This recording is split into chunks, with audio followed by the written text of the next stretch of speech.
This is Ma'am Jill Irish Trinidad, and today we will discuss about applying triangle congruence to construct perpendicular lines and angle bisectors. So in this video, we are going to construct or make perpendicular lines and angle bisectors gamit yung ating triangle congruence that we have learned previously in our lessons. So, let us have this first example. First, we are going to focus on construction of angle bisector muna, using two congruent triangles. First example. We follow the steps when we do that, ha? Given two congruent triangles, say for example, itong dalawa, by SAS postulate, side, angle, side. By SAS postulate, let us determine the other corresponding parts that are congruent. So, bukod sa may mga markings na congruent, identify pa natin yung iba pang parts na congruent na rin. Okay. So, gagamitin natin yung ating CP-CTC or the corresponding parts of congruent triangles are congruent. So, the following corresponding parts are congruent na. So, bukod dyan sa may markings, congruent na rin yung angle 1 at yung angle 5. Congruent na rin yung angle 2 at yung angle 6. At congruent na rin yung side AB at side DB. So, ito na yung mga corresponding parts na congruent. Then we proceed with the second step. We are going to put the two triangles together in such a way that a pair of corresponding sides coincide. So, halimbawa, ito yung triangles natin kanina, di ba? So, pag dudugtungin daw natin, we're going to put the two triangles together kung saan yung isang pares ng corresponding side ay magko-coincide. Pag sila magko-coincide, magpapatong halos. Okay. Panooring mabuti kung anong mangyayari. Ayan. Okay. Nung inikot ko yung triangle sa kanan, ito na ngayon ang nangyari. Kung saan isang pares ng corresponding side ang nag-coincide na nakabuo ng thick line. Do you see the thicker line here? Yan. Okay. Determine the common side or the side shared by the triangles. So, mapapansin, ito na yon, yung ating thicker line. Ito na yung side na sinishare na nila. Okay? So, the side is BC. Medyo hindi clear kasi nagpatong yung dalawang B at ito yung C. Dalawang C kasi yan, medyo na iba yung itsura nung iginilid natin. So, side BC is the common side of the two triangles. Now, we proceed. Determine naman the adjacent angles formed. Take note ha, when we say adjacent angles, ito yung angles na magkakadikit and they are sharing a common side. Okay. So, ang adjacent angles natin, pwede nating sabihin na adjacent angle yung pair na angle 1 at angle 5. Then, another pair is angle 3 and angle 4. Yan yung dalawang pares ng adjacent angles na nabuo natin. Next, determine naman the relationship of the adjacent angles. So, si 3 at si 4, may markings tayo mula sa kanina, di ba? We have marked it to be congruent. And, take note, sa ating ginawa dun sa unang step, masasabi na rin natin na yung angle 1 at yung angle 5 ay congruent na rin. Okay? Kasi they are corresponding parts of the congruent triangle. Di ba sa step 1, nag-CP-CTC tayo? At nasabi na natin na yung angle 1 at yung angle 5 ay congruent. So, angle 1 and angle 5 are congruent. Okay. Then, determine the relationship of any one of adjacent angles to the sum of their measures. Tingnan naman natin yung relationship ng isa sa mga adjacent angles na yan at saka yung sum ng kanilang measures. Ganito yan. So, angle 1 is equal to angle 5 kasi they are congruent eh. So, their measures are also equal. And then, angle ABD is equal to angle 1 plus angle 5. Hindi ba? Ito yung angle ABD. So, binubuo siya ng angle 1 at angle 5. Therefore, angle 1 plus angle 5 will make angle ABD. Okay. Next, dahil si angle 1 ay equal naman kay angle 5, yung aking statement kanina, imbes na sabihin kong angle 5, ginawa ko pong measure of angle 1. Nag-substitution property ako. Sinubstitute ko yung angle 1 doon sa angle 5. Kaya naging dalawang angle 1 iyan. And then, so syempre, pag sinimplify natin, angle 1 at saka angle 1 parehas. So, measure of angle ABD is equal to twice of measure of angle 1. Marunong naman tayo mag-add ng angles, hindi ba? Okay. And, of course, simplifying by using a multiplication property of equality. If we multiply 1/2 to both sides, then we can say that angle 1 will be equal to half of angle ABD. Paano po nangyari? If I multiply both by 1/2, 2 times M1, or measure of angle 1, times 1/2, so measure of angle 1 na lang. And then measure of angle ABD times 1/2, so 1/2 measure of angle ABD. Okay, ganun din ang gagawin natin sa kabila. Angle 3 is equal to angle 4, and angle ACD is equal to angle 3 plus angle 4. So, by substitution, imbis na angle 4, gagawin nating angle 3. So, by simplifying, we can say that measure of angle 3 plus measure of angle 3 is like twice of measure of angle 3. And then, by multiplying 1/2 to both sides, then this angle 3 times 1/2 will be equal to measure of angle 3 na lang. Measure of angle ACD times 1/2 will be equal to 1/2 of the measure of triangle, ACD. And mula dyan, thus, one of the adjacent angles is half of the whole angle. Like si angle 1 is kalahati ng kabuuang angle. Si angle 5 is kalahati ng kabuuang angle. And then, since the two adjacent angles are congruent, and one of the angles is half of angle ABD or half of angle ACD, it follows then that the side BC divides both angle ABD and angle ACD congruently. Itong side BC na ito ay hinahati niya yung angle ABD at angle ACD into two congruent parts. Thus, masasabi natin ngayon that BC or side BC bisects both angle ABD and angle ACD. Hence, we can say that side BC is an angle bisector. Okay?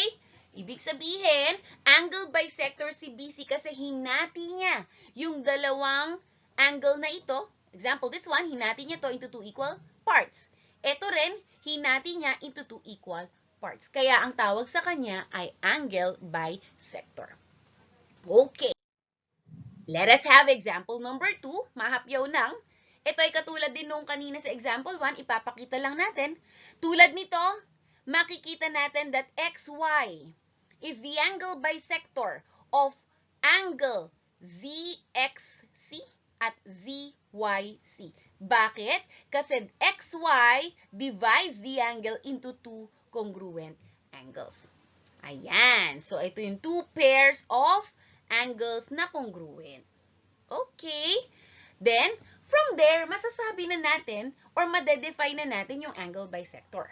Saying that an angle bisector is a line, a ray, or a segment that divides the angle into two congruent angles. Tulad nitong nasa taas, ito ang ating angle bisector, hinati niya ito into two congruent parts.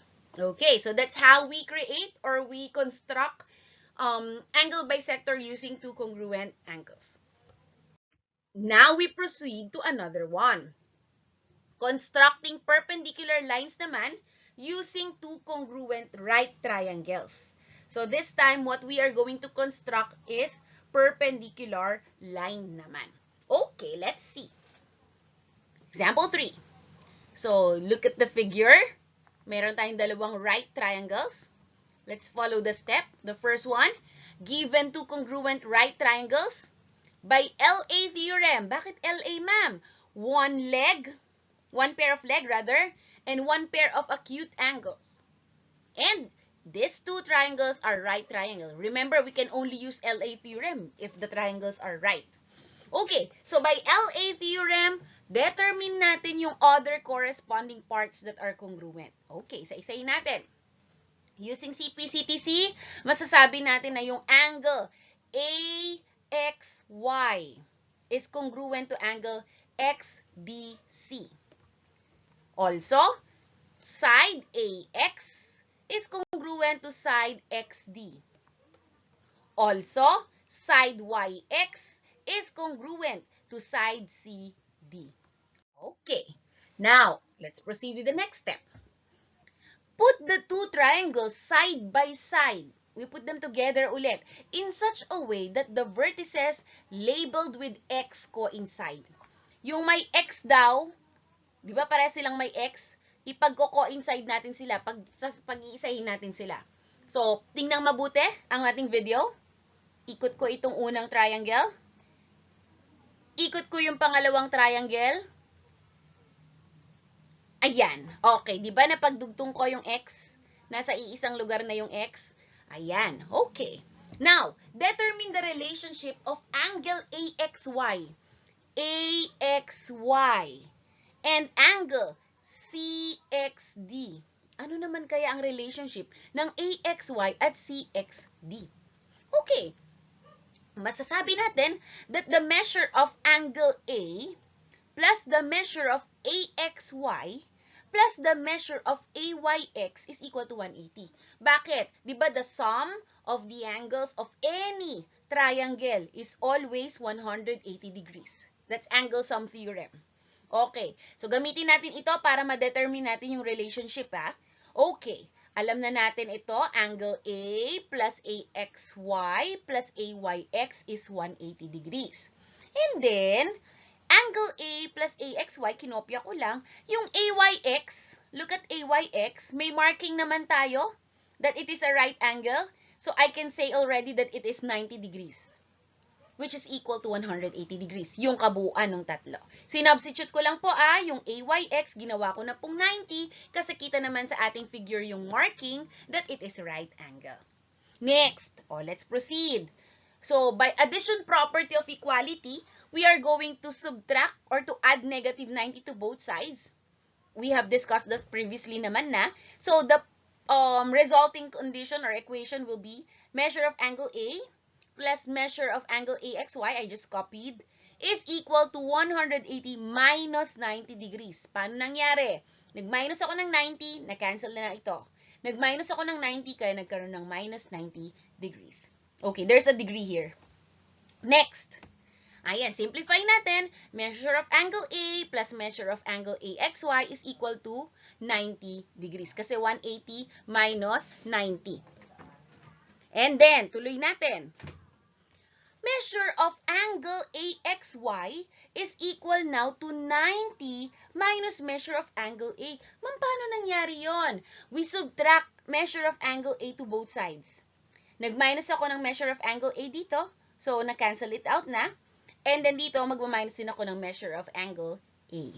Ayan. And so, since angle A is equal to angle CXD, angle A is equal to angle CXD. Paano sila naging congruent? Di ba anak kanina sa congruent siya dun sa ating CPCTC? Then, angle AXY is equal to 90 minus measure of angle CXD. Ma'am, paano nangyari? Ito po yan, galing sa equation na ito. Imbis na angle A, pinalitan ko po ng CXD. Bakit? Since angle A is congruent naman to CXD. Or, we can say also that AXY plus CXD is equal to 90 degrees. And, kung 90 ang kanilang sum, masasabi natin that angle AXY and angle CXD are complementary. Take note when we say complementary, these are two angles whose sum measures 90 degrees. Therefore, since the sum of the measures of angle AXY and angle AXD is equal to 90 degrees, then AX is perpendicular to XD. AX is perpendicular to XD. Or XD is perpendicular to AX. This is by definition of perpendicularity. Diba? Inaral natin previously, when you say perpendicular lines, these are two lines that make up 90 degrees. Two lines that form 90 degrees or a right angle. Okay?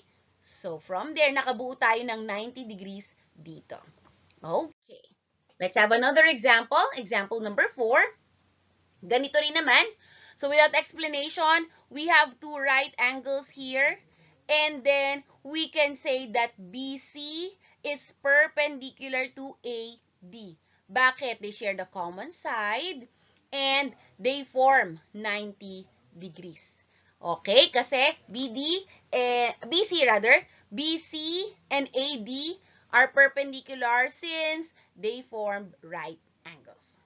Okay. Now, so from there, we will define now that perpendicular segments or lines are segments or lines that intersect at a common endpoint or a common point forming 90-degree angle or right angle. Okay, so with our example, using two triangles na pinagdidikit natin, we were able to construct perpendicular segments or perpendicular lines. Okay, yun lamang po ang ating lesson. Thank you so much sa inyong pakikinig. Maraming salamat. Bye-bye!